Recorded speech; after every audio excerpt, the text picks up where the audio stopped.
തെരഞ്ഞെടുപ്പിൽ മത്സരിക്കാമായിരുന്നെങ്കിൽ 100 വോട്ടും അപ്പുവിന് കിട്ടിയേനെ. അത്ര ജനപ്രിയനാണ് അപ്പു. തില്ലങ്കേരി കാഞ്ഞിരാട് ഗ്രാമത്തിന്റെ വളർത്തുപുത്രനും കാവലാളും ജനസേവകനുമാണ് അപ്പുവെന്ന് നാട്ടുകാർ ഓമനപ്പേരിട്ട് വിളിക്കുന്ന ഈ നായ. തെരുവുനായെന്ന് വിളിച്ച് നാം അപ്പുവിനെ അപമാനിക്കേണ്ട. ഇവൻ ഓൾ മെൻസ് ഡോഗായ നോ മെൻസ് ഡോഗാണ്. കാഞ്ഞിരാട് സ്വദേശികൾ ആരു വിളിച്ചാലും അപ്പു അവർക്കൊപ്പം പോകും. വന്യമൃഗങ്ങളെ ഓടിക്കാൻ, രാത്രി വീടിനു കാവൽ കിടക്കാൻ, അതൊന്നുമല്ലെങ്കിൽ ഒരു ഈവനിംഗ് വാക്കിനോ മോർണിംഗ് വാക്കിനോ അപ്പുവിനെ വിളിക്കാം. നിങ്ങൾ ബൈക്ക് യാത്രക്കാരനാണെന്നിരിക്കട്ടെ, ഒരു കൂട്ടിന് അപ്പുവിനെ വിളിച്ചോളൂ. പിൻസീറ്റിൽ ചാടിക്കയറിയിരുന്ന് നിങ്ങൾക്കൊപ്പം ഒരു ഗൺമാനായി എത്ര ദൂരം സവാരി ചെയ്യാനും അപ്പു ഉണ്ട്. വാഹനം ഓട്ടോറിക്ഷയോ ജീപ്പോ ബസ്സോ ആയിക്കോട്ടെ, നിങ്ങൾക്കൊപ്പം ഒരു ട്രിപ്പടിക്കാൻ അപ്പു റെഡി.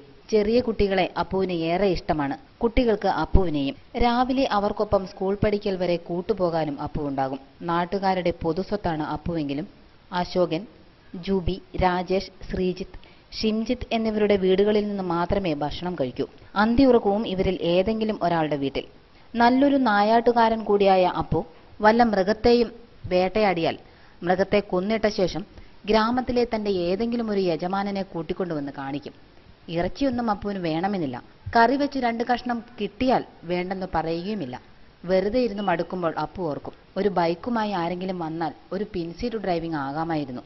അടുത്ത ഒരു റിപ്പോർട്ടിൽ അപ്പു ഒരു മുൻസീറ്റ് ഡ്രൈവിംഗ് നടത്തിയെന്ന് കണ്ടാലും ആരും അത്ഭുതപ്പെടരുത്. News bureau, Peravoor.